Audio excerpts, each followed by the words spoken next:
Morton, and this is my student Alison. Today we're going to be showing you how to do a back bend from a resting position called MacLeod, and the back bend itself is also called MacLeod. When we start this position, the resting pose helps to sink the breath deep into the abdomen and using as well the diaphragm. So this position starts by looking first at the feet. Crossing the big toe over, we're going to cross it over so that they overlap. The outer heel will go down to the side, and this gives a release to the legs and the hips. The hands are going to come around to the forearms, and there's a bit of a pull in with the arms so that the chest is a little bit lifted and the head rests comfortably on the hands. Now breathing fully in the body, feeling that it's coming right from the feet all the way to the top of the head, and exhaling, also releasing all the breath out of the body. One breath in the practice is an exhalation, long and steady, followed by an inhalation, long and steady. And this is called one breath sama. Now we're going to take this into the first back bend of cobra, Bhujangasana.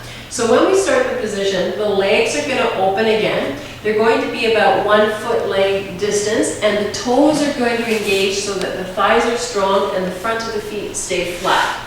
The hands are going to come near the side of the chest. Now this is an important position because when you place the hands down, right from the beginning, there should be a feeling of pressing through the hands. The fingers will be a little bit open, but they're not completely stretched out. In this system, they're going to stay a little bit close, but energy is still there. Now, a common thing that can happen to many people is they start from the beginning clenching or tensing in the shoulders. At this stage of the asana, the shoulders are relaxed. The stomach is down on the ground, and the chest is also flat. When we begin it, it starts with the in breath, but we move on the out. So inhaling from the bottom of the feet to the top of the head.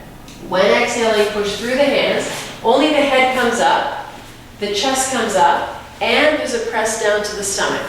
Now at this point, the hips are engaged, the thighs are engaged. There's another exhalation from the strength of the hands, pushing upward in the chest and opening through the heart center. Now at this stage, pressing back through the front of the feet. Again, exhale, the upper body comes up, and this is a good place to stay now for Bhujangasana. Now what cannot be seen is that there's a release in the buttocks on some of the breathings.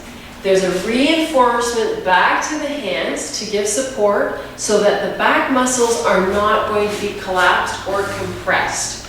When inhaling, taking the energy from the feet, letting the breath fill the lungs and all the way to the top of the head.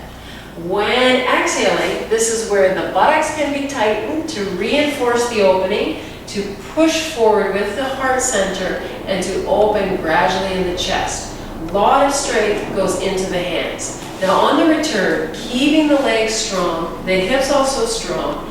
Exhale, very gradually, using again the strength of the hands, the stomach muscles are felt, the chest is felt, the head comes down, relaxes, we return to Makarasana. So right hand goes over the left or vice versa, crossing one of the big toes over, legs are fully and completely relaxed. It goes back to full breathings, and letting the effects of the asana gradually seep into the body.